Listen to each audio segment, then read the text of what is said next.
दोस्तों ये जो आप देख रहे हैं ये मट्टी का तूफ़ान है, ये बहुत ज़्यादा गर्दों को बहा रहा है।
तो दोस्तों ये जो छोटा सा क्लिप आपने देखा है, छोटी सी वीडियो आपने देखी है, तो ये मट्टी का तूफ़ान पहले आया, काफ़ी देर से चलता रहा। उसके बाद अल्लाह पाक ने बरान रहमत करके इसको नीचे बिठा दिया, ये थम गया।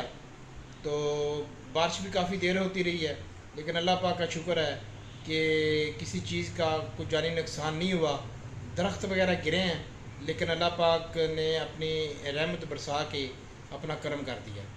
तो ठीक है जी, इजाज़त चाहूँगा। ओके, अल्लाह हाफ़िज़, बाय बाय।